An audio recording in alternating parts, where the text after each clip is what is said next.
Heat vision. Ray's glowing eyes instantly release a beam of crimson energy. It sliced through the air in a vibrant hymn, swiftly moving towards its target in a straight line. Hooray! The monkey monster's safe haven activated once more, but thanks to the creature's paling glow, the barrier began to blink. As a result of this instability, the ray of light was able to penetrate its defenses to a limited degree. The result? Greu. The right arm of the monkey monster was badly bruised by the power of the blast. It took a few steps back in recoil, tightly gripping its wounded region. At this point, its glow ceased. Interesting. So it only lasts for 30 seconds. The effects begin to dwindle in the 20-second mark, and once it reaches 25 seconds, the ability gets unstable. After the time limit, the skill completely vanished. That's quite something. I'm curious, though. Does this apply to all skills, or does it depend on the skill absorbed? Safe Haven was a B-tier skill, so if it lasted for 30 seconds, would a C-tier skill last for longer? What of A-tier? Would the duration be shorter? Ray was curious to find out. What an interesting monster, he murmured. Compared to the others he had found, this was by far the most dangerous. And there's also the fact that the creature is durable. Even though the effects were mitigated by Safe Haven, that heat vision should have completely sliced off its hand. If it was other monsters, that would have been the outcome. Its speed and durability are superior to the others, and the skill it has is superb. Ray wondered just what kind of monsters would be awaiting him in the lower floors if the one on the 8th floor was already this strong.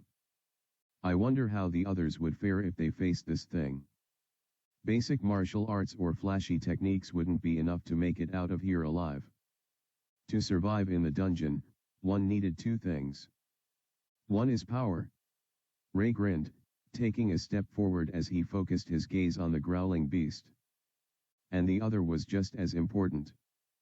Adaptability. Ray stretched out his hand to the monkey monster, and it could not resist the pull effect of force.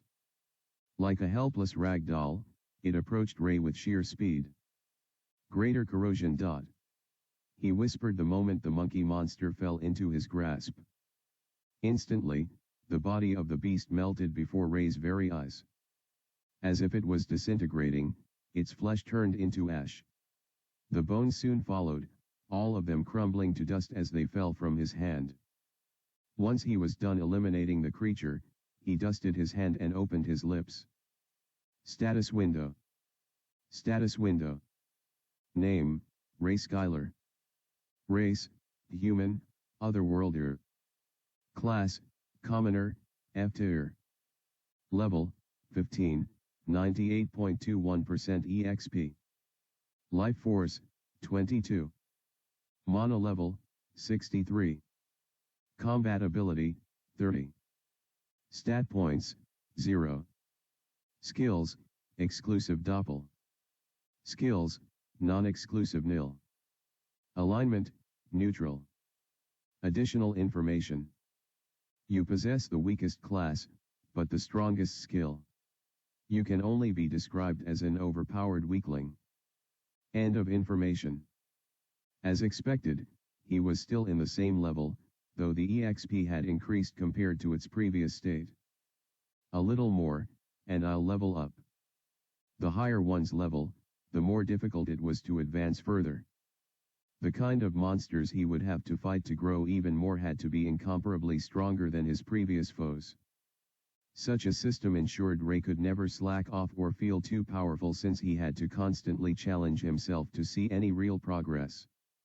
He liked it this way. Now let's take a good look at the new skill. Skill categories. Attack category, 26. Defense category, 9. Buff category, 10. Miscellaneous, 7. New skills, please select their categories.